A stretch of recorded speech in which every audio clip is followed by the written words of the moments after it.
In order for government to be of the people, by the people, and for the people, the politics has to get closer to the people. I'm John McCann, and this is the Closer to the People podcast, a production of North Carolina Black Alliance. And after COVID-19 shut down the whole world in 2020, it became that kid who gets blamed for everything. Children underperforming in school, COVID did it. Standing 6 feet apart to keep us from getting each other sick, and subsequently leading to antisocial behavior, blame COVID. Feeling tired and weak for an unusually extended period of time. You know, you probably got COVID fatigue. I mean, COVID was taking all the blame, but there's a new redheaded stepchild: climate change. As I speak, an Arctic blast is moving through the United States. Cold air coming from Siberia bringing below zero temperatures. That's cold, man. And ironically enough, though, global warming is responsible for the freezing temperatures. Right. Strange. Climate change.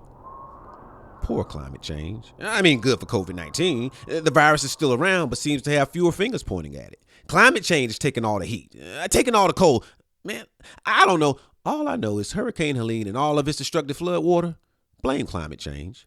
Wildfires off the chain in California, climate change. Oh, it's climate change, but wait. Let's rewind that.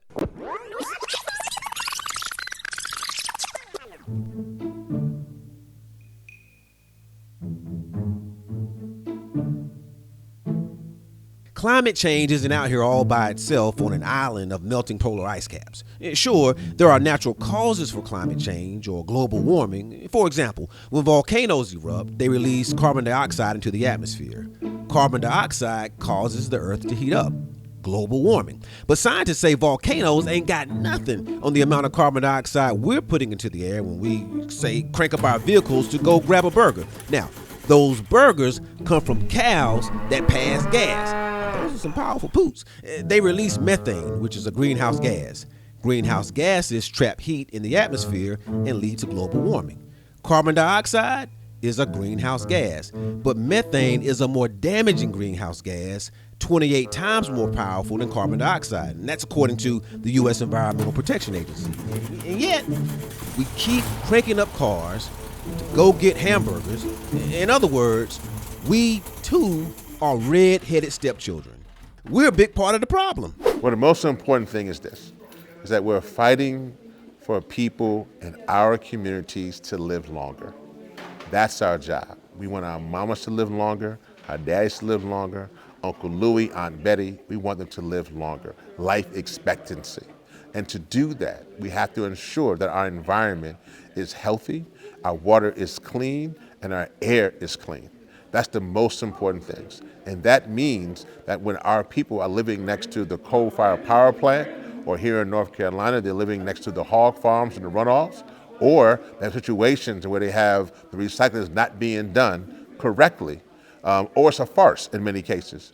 We still have to do our job to ensure our people are living and doing all they can to have the best lives. That's the Reverend Lennox Yearwood Jr. He's president and CEO of Hip Hop Caucus, a not-for-profit organization described as empowering communities impacted first and worst by injustice. Reverend Yearwood would tell you that's black people.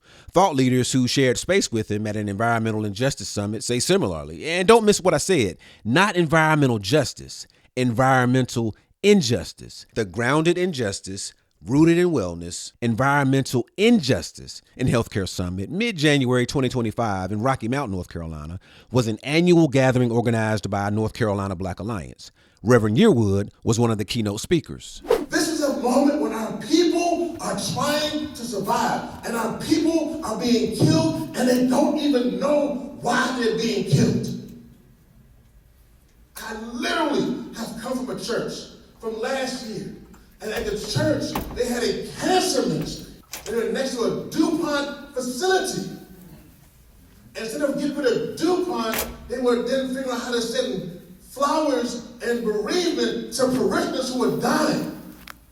And I said, well, what if we got rid of the plant that's killing the people? I'm not trying to get rid of your cancer ministry. It's probably a very nice ministry. But why do our people need to die? Horrible death. So other folks can make a short-term living. Now, Reverend Yearwood's larger point there is black communities historically have been the collective backyard for environmental pollution. In other words, power brokers agree to bring industry to an area. The plant gets built, but the polluted manufacturing water and dirty air ends up in black communities. Black people get sick and tired and sometimes die.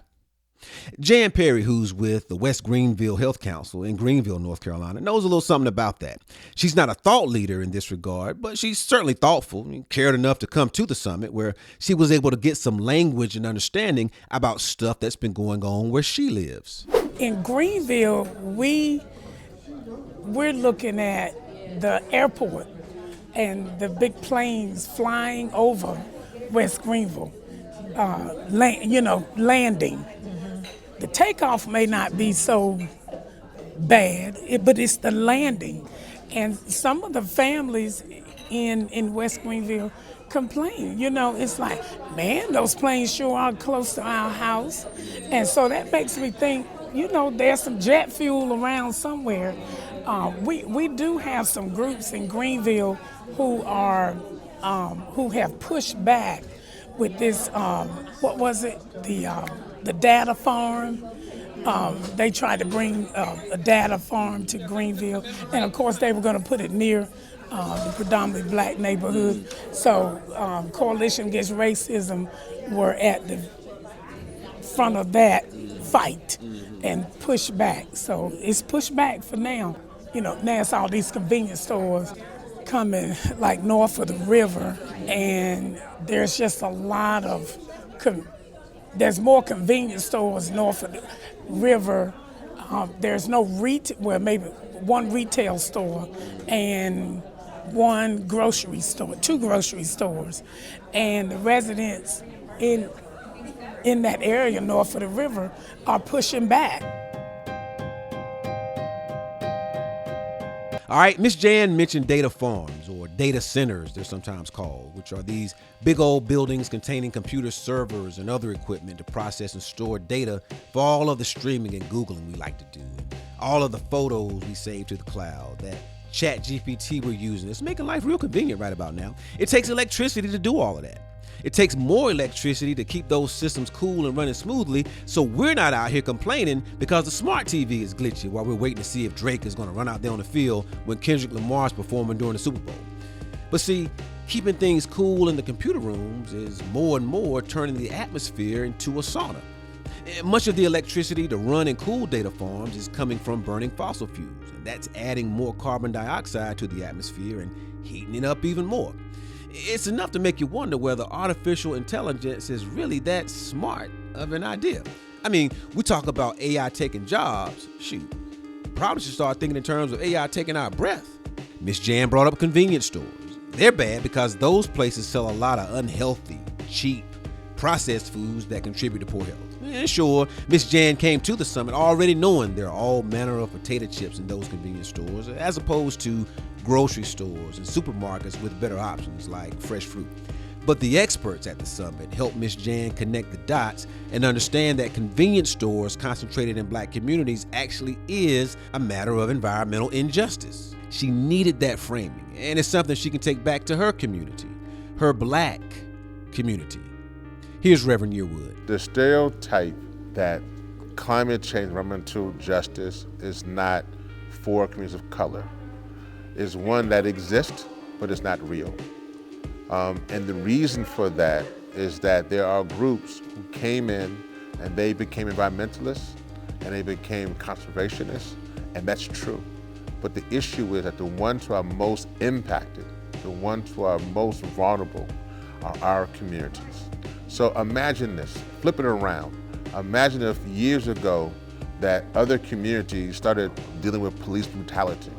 And then later on, even though we're the ones getting killed, we would say, nah, well, I know we're getting killed, but that's other people's stuff. It would sound crazy. That's the same thing here. We are dying more from dirty air and dirty water, and we have a right to clean air and a right to clean water. It's a civil rights issue to the core that we demand that.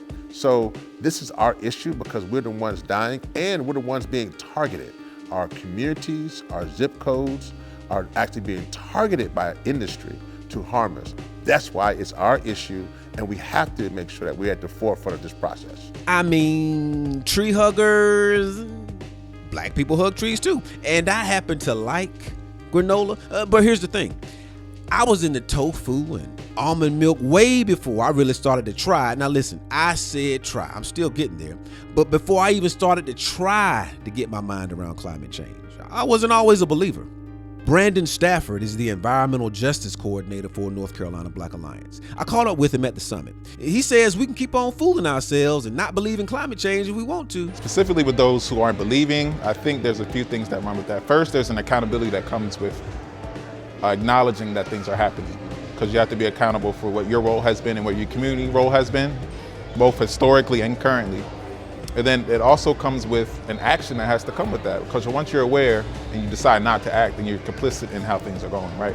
And so people don't want to take accountability, and people also don't want to put the work in if they're not passionate enough. It's not until things hit home. Now, if your house burned down, you'd be front on the lines, right? Or if you were in the middle of Helene, you would understand the impacts of that. Sometimes people tend to be so disassociated, whether on purpose or not. And that's one of the things we have to kind of change. I think after that is just improving awareness, not only just in environmental justice, but climate change overall, and how, we're running out of time to do things. And that's the very real reality of where we're living in. And oftentimes those who are denying don't want to accept that. For whatever reason. And I think it's imperative for us to not only just take this climate change seriously because we're seeing it, it's only going to become more exacerbated. It's only going to affect our communities even more. And I don't want it to be something where we wait until it's too late to try to do something. People hear climate change and they think, oh, it's something having to do with the green folks or tree huggers. And it's like, no, climate change affects everyone.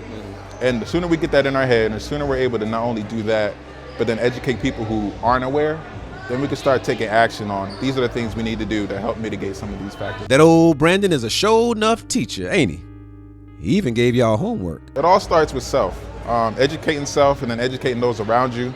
That's the first thing. Information is the main factor in the situation where people are missing. So becoming more aware of what climate change is, what it actually means and not what you may hear it means, taking some accountability and doing some research. And then after you find that, get with some folks in your community who are just as knowledgeable, if not just as passionate as you are about what's affecting the community, and come together collectively to collaboratively to build a plan on what resiliency and agency looks like for yourself. So whether that's we need a resiliency hub or a community center, whether that we need more training for our kids, whether that's we need to help build this more efficient drainage system so that this black community isn't as disproportionately affected as the white community down the street, right? And so it takes not only just information, it takes then combination of working together with folks, planning, and then putting work into that planning to make things happen. You always can look at our website. We're always looking at building our platform to help educate folks on that. We're also welcome to come do trainings. We're willing to come Zooms or whatever it is that most is important for your community. But tap in to see what community organizations around you are doing. And if you need help with that, Black Alliance is more than welcome to help kind of facilitate that. But I think the main thing is, again, collaboration. You can't go far alone. You got to work with people to get things done. And that's the best way to do it. You got that? Inform yourself and find your climate change tribe. Do that online at ncblackalliance.org/environmental-justice. That's ncblackalliance.org/environmental-justice. Hey, that's all I got, but hit the subscribe button so you'll get notified when the next episode drops. Until then, keep in mind that a government of, by, and for the people has to get closer to the people.